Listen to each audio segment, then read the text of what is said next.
ভাই আমি যদি আপনাকে বলি এমন একটা ফোন আছে যেটাতে ফ্ল্যাগশিপ ফোনের মতো কিছু ফিচার আছে কিন্তু দামটা ফ্ল্যাগশিপ না, তাহলে হয়তো প্রথমে বিশ্বাসই করবেন না। কারণ অন 44 হার্জের AMOLED display, Dimensity 7400 ultimate processor আর 6500 এমএএইচ এর ব্যাটারি, এই কম্বিনেশন সাধারণত এই সেগমেন্টে দেখা যায় না। তাহলে প্রশ্ন হচ্ছে, টেকনো কি সত্যি একটা গেম চেঞ্জার নিয়ে এসেছে নাকি শুধু স্পেসিফিকেশন দেখিয়ে আমাদের ইমপ্রেস করার চেষ্টা করছে? তো আর দেরি না করে চলুন শুরু করি আজকের এই অসম ভিডিওটি।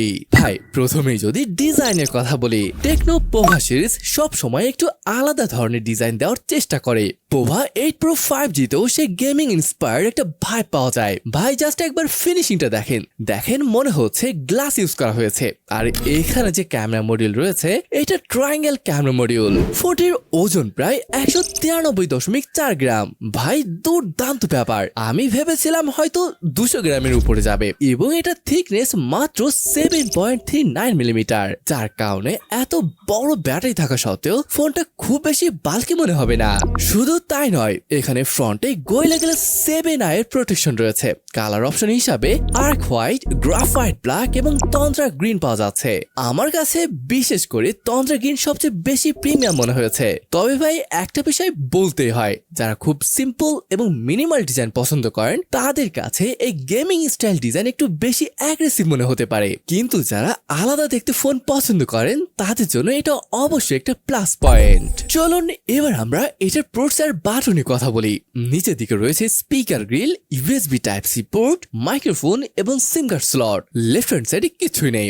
উপর দিকে speaker grille, Dolby atmosphere branding, এটা নিয়ে কথা আছে। এছাড়া আয়ার ব্লাস্টার এবং এখানে নয়েজ ক্যান্সেলিং মাইকটা দেখতে পাবেন। রাইট হ্যান্ড সাইড দেখছি বেশ বিজি। এখানে পাচ্ছেন ভলিউম রকার, অরেঞ্জ অ্যাকসেন্টের পাওয়ার বাটন এবং আরো একটা বাটন রয়েছে যেটা টেকনোর নাম দিয়েছে ওয়ান ট্যাপ কি। এখন আসি এমন একটা জায়গায় যেখানে টেকনো পোভা 8 Pro 5G সত্যি চমকে দিয়েছে। ভাই এই ফোনে দেওয়া হয়েছে 6.78 ইঞ্চির হাইপারলাক্স অ্যামোলেড ডিসপ্লে।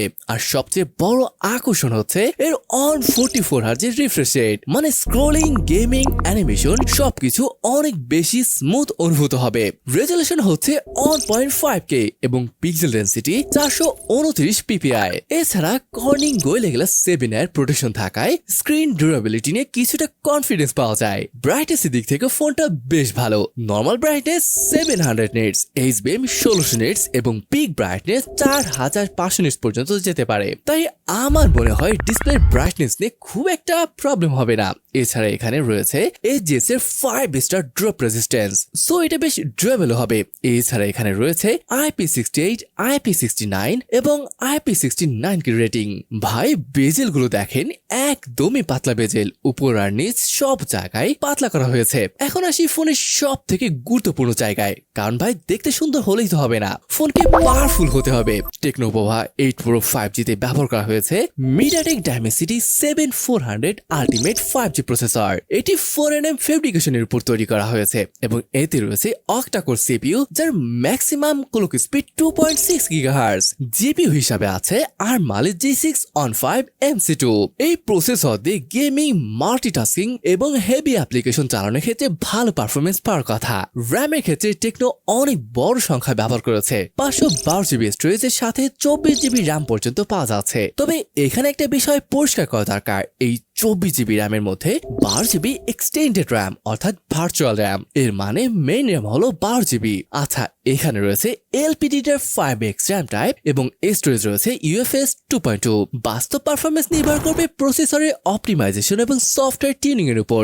একই দামের অনেক ফোন যেখানে মিড রেঞ্জ প্রসেসর দেওয়া হয়, সেখানে ডায়মেনসিটি 7400 আলটিমেট এই ফোনে বড় অ্যাডভান্টেজ হতে পারে। এই ফোনে দেওয়া হয়েছে বিশাল 6500 mAh এর ব্যাটারি। ভাই সাধারণ 5000 mAh এর ব্যাটারি যেখানে স্ট্যান্ডার্ড হয়ে গেছে, সেখানে 6500 mAh অবশ্যই বড় অ্যাডভান্টেজ।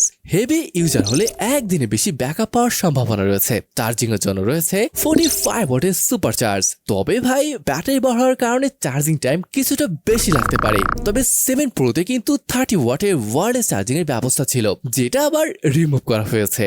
ভাই পোভা সিরিজের মূল টার্গেট কিন্তু গেমিং লাভার্স। অন 44 হার্জের ডিসপ্লে, পাওয়ারফুল চিপসেট, বড় বড় ব্যাটারি একসাথে থাকার কারণে ক্যাজুয়াল থেকে হেভি গেমিং পর্যন্ত ভালো এক্সপিরিয়েন্স পাওয়ার সম্ভাবনা আছে। তবে যারা ফ্ল্যাগশিপ লেভেল গেমিং পারফরমেন্স চান তাদের মনে রাখতে হবে এটা ফ্ল্যাগশিপ গেমিং ফোন না। যাই হোক, এটার আন্তর্জাতিক স্কোর প্রায় 8 লাখের মতো আসে। কিছু কিছু গেম হয়তো অন 44 FPS খেলতে পারবেন, তবে বিজিএমআই এখানে 90 FPS খেলা যাবে। এটা হচ্ছে performance focus budget mid range gaming phone. Multimedia এক্সপিরিয়েন্সও মনে হচ্ছে ভালো পাবেন এই ফোন থেকে। একে তো অ্যামোলেড ডিসপ্লে, তাই কালার পাবেন দুর্দান্ত। একই সাথে এখানে রয়েছে স্টেরিও স্পিকার সেটআপ, তাই মাল্টিমিডিয়াতেও পাচ্ছেন ভালো একটা এক্সপিরিয়েন্স। ওএস নিয়ে কথা বলা যাক। এখানে হাইওএস 16 রয়েছে, which is base on Android 16। 2 বছরের মেজর অ্যান্ড্রয়েড আপডেট এবং 3 বছরের সিকিউরিটি আপডেট পেয়ে যাবেন এখান থেকে। কিছু কিছু থার্ড পার্টি অ্যাপ আছে, তবে হ্যাঁ, এটার পরিমাণ খুব বেশি নয়। ভাই, প্রায় তো ভুলেই যাচ্ছিলাম, এটার পিছনে কিন্তু ম্যাট্রিক্স ডিসপ্লে রয়েছে। এটা দেখতে যেমন ভালো লাগে, তেমনি এখানে নোটিফিকেশন, কলার আইডি, চার্জিং এগুলোই অ্যাক্টিভ ম্যাট্রিক্সে দেখা যায়। এটা দেখতে আসলে সুন্দর লাগে। আচ্ছা, সেন্সর এখানে অ্যাবসলিউটলি সবই রয়েছে। Optical in display fingerprint sensor রয়েছে, ফেস আনলক রয়েছে, আর এগুলো সমস্যা ছাড়াই ভালোভাবে কাজ করে। কানেক্টিভিটি টেনে বললে এখানে ফোনটিতে রয়েছে 5G, dual 4G 4T, Wi-Fi 6, Bluetooth 5.4 সহ আই ব্লাস্টার, NFC সবই এখানে পেয়ে যাবেন। এখন আসি ক্যামেরা সেকশনে। পিছনে রয়েছে 50 মেগাপিক্সেলের ভয়েস মেইন ক্যামেরা এবং 8 মেগাপিক্সেলের আল্ট্রা ওয়াইড ক্যামেরা। সাথে রয়েছে অ্যালাইভ ম্যাট্রিক্স ডিসপ্লে ফিচার, যেটা সম্পর্কে আমি আগেই বলেছি।